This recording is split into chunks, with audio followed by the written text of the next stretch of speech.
we've come to it. Sometimes I wonder why I shared this, but after reading over the blog post, I think it was a good idea. Oh my goodness, but this was not a fun time in my life. Probably one of my lowest lows when it came to high school, kind of. At least when it came to high school interactions. Sure, drama happens in high school, but it's not very fun when it's your whole school focused on a drama that you're the center of. Especially when your whole school is not small, but as big as over 3,000 people in that school. It's a lot for a sophomore / junior to be handling. But let's just get to this blog post. Okay. This blog was posted January 21st, 2024. Blog title, When My Whole High School Hated Me Twice. This isn't a story about fame or shame. It's not even about me. So if by the time you finish reading this or listening to this, you're giving me fame or shame, you might want to consider reading or listening again. Not many people have caused their high school of 3,000 plus people to start talking about the same subject. As a journalist working on our high school newspaper, it seemed like I had accomplished a dream. It felt more like a nightmare. And it all started with a pair of leggings. They were gray, snowflake and reindeers stashed across in different patterns. I wore them on a vacation in Utah, trying to fit in with the winter season. As a young teen girl, I shrieked when I reunited with my friends I had moved away from. One friend and I went with her family on a trip to Salt Lake City. We spent our time doing the only thing the 14-year-old girl could do on a train ride. Have a photo shoot. Featured in the photo shoot were those leggings. Wearing and flaunting them came naturally. No second thoughts. Then it all became a hot topic on Pinterest, the platform that held the attention of all teenage girls. Were leggings pants? So many people said no. So many people said yes. The number of people wearing leggings as pants grew. However, fashion did not catch up quickly. Multiple leggings were still made with the same fabric that worked well if you wore a dress over it, but it didn't work well without layers. And here's why. They were sheer. So instead of flaunting leggings, people were flaunting everything underneath. I even saw one girl mistakenly wear tights, which took the transparency to another level. As a journalist, I usually wrote features about people and their life. If it weren't for my teacher pushing us to expand our experience, I would have never done it. But there I sat, typing on a keyboard, staring at a computer, writing an opinion piece on leggings and how they had gone too far. Usually when an article was released, it was lucky to get a comment or two, and that was just because another class was required to read and comment on something. Or more popular ones tended to get 10 comments. This one received 49 comments. Some people advocated for the same thing as me. Some people thought I was a prude. Some were downright offended. The hate surprised me. Because our commenters were young students, the majority resorted to ad hominem, attacking the person instead of debating their views. Luckily, sophomore year was almost done. Everyone would soon leave for summer and then forget about it. Until then, a friend from our newspaper staff stood behind me and others backed her up. This same friend wore leggings, but we all believed in the right to express your opinion and act with respect toward others' opinions. Looking back, I would have written it differently, but it was my first attempt and it was hyperbolic for a reason. It gathered attention and it got people thinking, talking. During summer break, I thought it had all ended. I thought I had gone through the worst. Instead, I had merely underwent a flesh wound in comparison to what would come my junior year.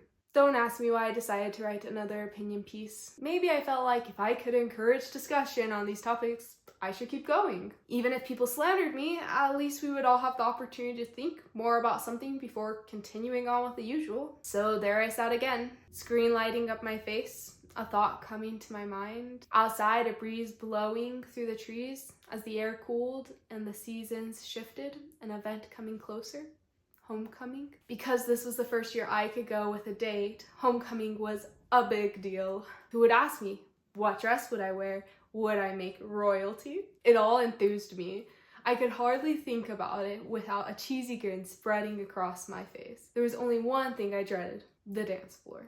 I had gone to homecoming 1 year prior with a couple of friends. Darkness covered most of the gym, minus a few colored lights.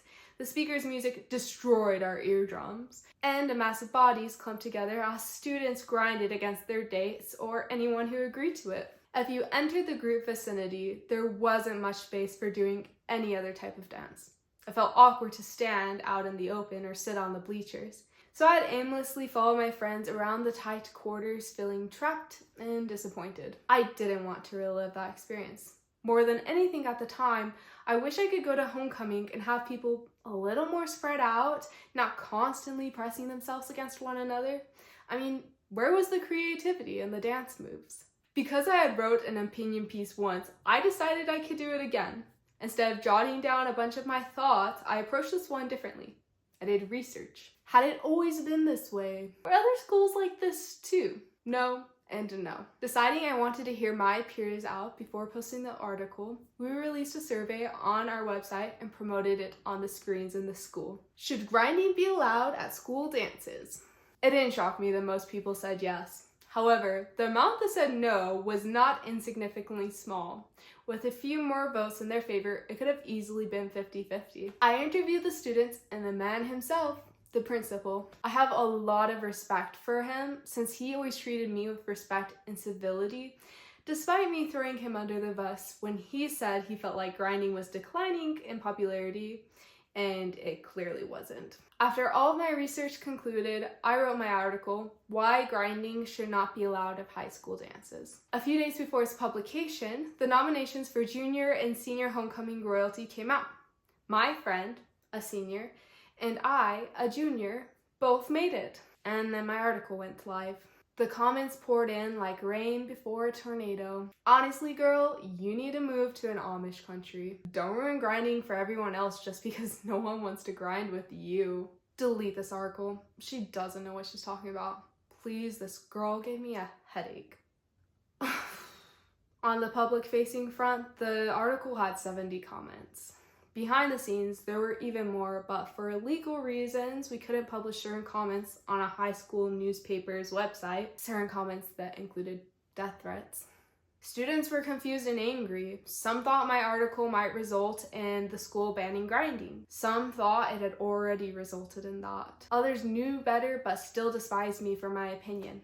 Soon in every classroom, every hallway, and every lunch period, people were talking about my article. Comments spread from our newspaper website to social platforms like Twitter. Memes were made. Students from other high schools pitched in their thoughts. Most were unpleasant to read. Again, my newspaper friends had my back, whether they agreed with my opinions or not. My closest friend took me out when I was alone in my house, scrolling through everything everyone had said. She persuaded me to take a break from my phone, and it gave me peace. After that, I decided to stop looking at the comments. It hadn't done me any good last time. I had given my say already, and now the readers owned the conversation. The discussion was theirs to have. As things worsened, the school district became concerned, and my principal talked about taking the piece down for my safety. I insisted I was fine. I could handle it. He talked about removing the comment option, just turning it off. Again, I resisted. People deserved the right to speak. Would I have loved for people to speak with more thoughtfulness and kindness? Yes, but I had opened this topic up for discussion. I wasn't about to take it away. Eventually, the rain slowed to a trickle. Unfortunately, when the rain stops, the tornado comes. As a homecoming royalty nominee, I would participate in the pep rally. A couple of times, as in the first 2 years that I was attending high school there, they hosted the pep rally like a parade, marching through the school hallways and obliging to the fire safety standards.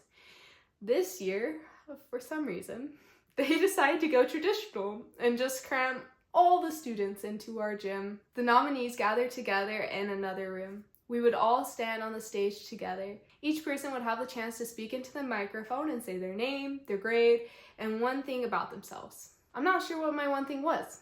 Maybe I liked soccer or ice cream. It didn't matter.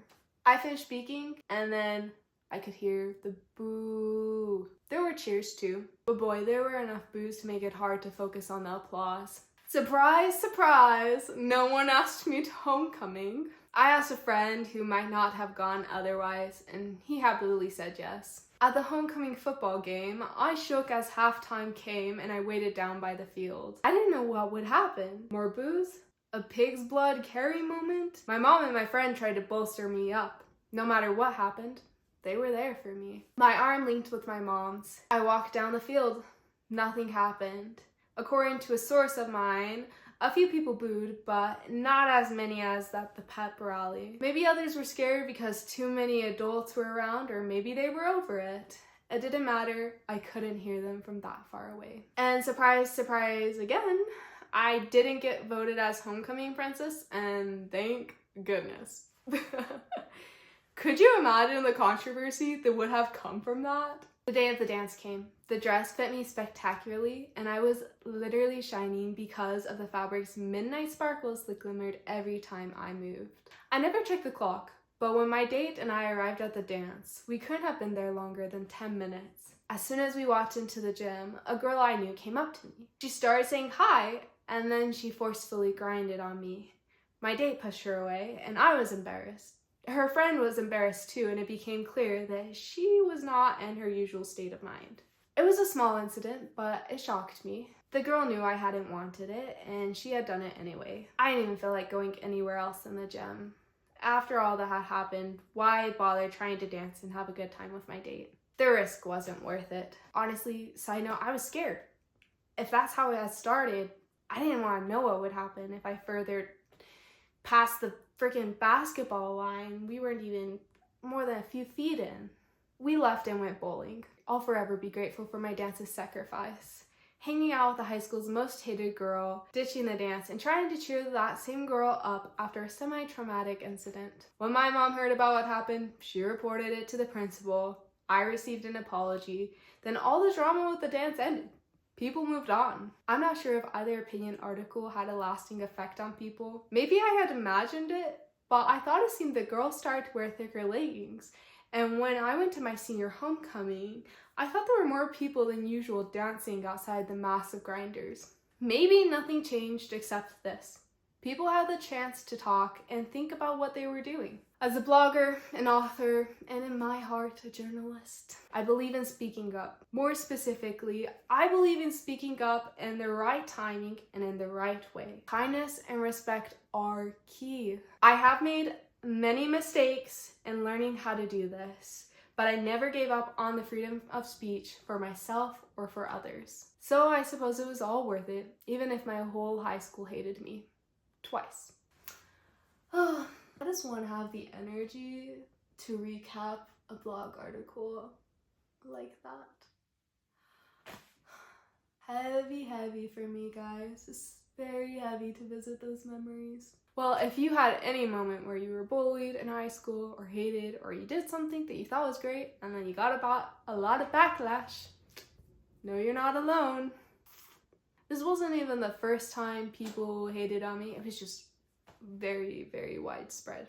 I definitely know that's a risk going into the future wanting to publish books. I know that not everyone's going to love me. I know for a fact people will hate me. I still get hate comments now sometimes, and even if people have good reasons to be upset, they definitely don't express their feelings in good ways at times. It turns out that some people never really emotionally mature from whatever point they were at in high school. Some people still have a really hard time learning how to deal with conflicting emotions they feel toward another person. And some people use their freedom of speech, but they don't do it with kindness, and they definitely don't do it with respect. However, whether someone's opinions align with mine or not, I've loved seeing comments that are expressing those opinions in a respectful way. Whether it's comments on my own stuff or just comments I come across on social media, I definitely feel that I, as a person, get to grow and learn more because of that. I used to think that maybe one day this part of my past would haunt me. It's easy to want to hide from parts of our past, especially when it's something like this and there was a lot of trauma that resulted from it, or a lot of hate. However, I share this because I don't want to hide. I want to be truthful. I did make mistakes in learning how to share some things. There's a lot of articles I've published that if I wrote them today, I would write them differently than I have in the past. But when the timing's right, and when there's an opportunity, I believe that you should still take that chance to express what you believe in. If you can do it with as much kindness and respect as you can muster, or to the best of your abilities for where you're at right now, then great. You're gonna learn, you're gonna do it better next time, and hopefully, if the environment's conducive from it, everyone can learn and grow because of it. Other people can have the opportunity to share. That's a great thing that did happen. While there was a lot of mean comments, there were also plenty of comments on those articles where people shared their thoughts, whether they were the same or different, in a manner that wasn't rude. People really did start talking about things besides trivia crack or whatever was newly trending. It was a cool, disturbing, traumatic, growing moment for me in my life. Thanks for bearing with me as I try to sum up a moment I'm not sure I will ever be able to properly sum up. Clearly, I still struggle to put words to what it was like to go through it, and I truly am embarrassed talking about it because I don't want the story to distract from the message. I hope someone out there got something good from this. Regardless, thank you for tuning in. If you're new here, please feel free to join our community and subscribe. Lots of love towards you. And thank you for those who return. If I could see you, I'd say good to see ya again. Like the video if you liked the video, and there will be more coming. Hope y'all enjoying the holidays, and please stay warm if you're in a cold place. Stay cold if it's too warm, and survive. Okay, you got this. See you later, guys.